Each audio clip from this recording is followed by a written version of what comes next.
Hey everyone, I'm Adam Oldfield, companies in the province of Ontario. Now, that is the topic of today. What I wanted to do is go over today and discuss with you about what's happening in the province of Ontario. In the past, our federal partners, when we filed our taxes, also allowed for any annual updates or annual returns, meaning that you filed your taxes, any address changes, officers, registers, you would fill out a checkbox alteration if necessary. Well, it's been downloaded to the province, and the province is now making Ontario Incorporations need to register and file annual returns. Of course, we're coming out of COVID, so add more to our small business necessities if you're incorporated.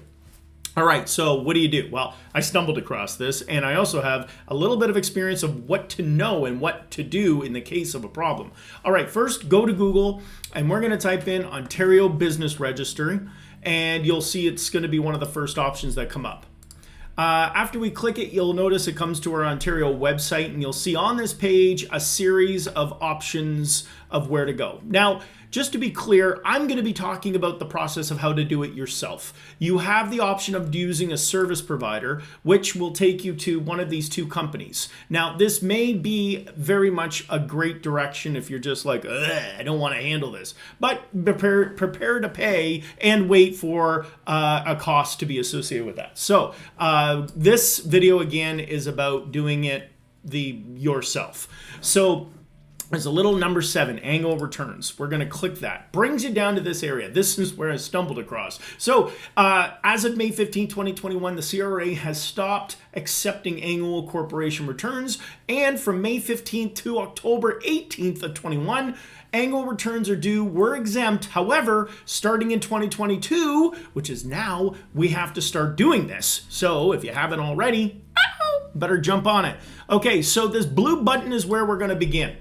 Now, I'm going to share this because it was a bit of a challenge for me. When I first tried to sign in, you need to go through an actual process of one key. One key is the process of which it's like a secondary sign-in information. So I had the challenge of mailing it to an old address. That was the issue. Thank God I could get access to my mail.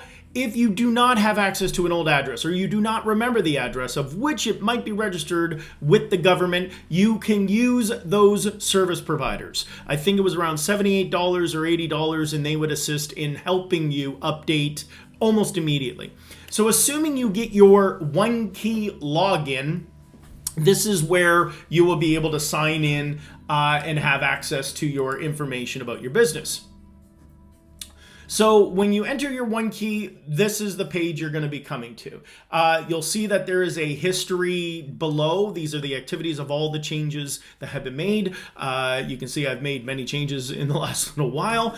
At the top, you'll see the service name of your incorporation. I'm blurring out many different areas for privacy reasons, obviously. So, but for the purpose of doing it, you're going to click it, and it's going to take you to this page where you will be able to access directly details and updates. So as an example, this is your general profile overview. It will give your incorporation date, when you did it, but above you'll see there's address, directors, officers, share provisions, filings. Plus, it gives you the ability to register new businesses. You can make changes, which is a drop down of different features pertaining to your corporation. So say you're doing a resolution, you're dissolving the company, you're filing articles of amendment, you're adding a new director of the company, notice of change, those sort of things. This is now where you do it in Ontario. Now, it's different in every province. I want to emphasize this is Ontario Incorporated only. This is not sole proprietor. This is specific to corporations. Okay, so why I share this with you is I had to update this business particularly as I had acquired it, and I needed to change the directors and the officers. Well, when I did this change, which was only a few months ago, what happened was the Ontario government and the federal government weren't talking to each other, and they removed me completely as an officer and director of my company, which means I didn't have authority to talk to the CRA. We sorted it out, but I share this with you because I have a feeling this setup is not syncing with the federal government yet. So what happened was I did the update, added my name, removed and changed an address, and what they did was remove me completely from the CRA, called the CRA to validate, and trust me, that was about a 5-hour conversation on a conference call. Oh, that was exciting, let me tell you. So I ended up getting hold of the Ontario Business Registry, contact information. The gentleman was amazing, walked me through it. I had to pay $8 to download a corporate profile of my business I just registered. Then I had to put in my social security number on letterhead with description that I was the registry officer and fax it to the CRA to say, yes, I am honestly the owner of the company. Please come take everything I own and take all of my life and drain my living will.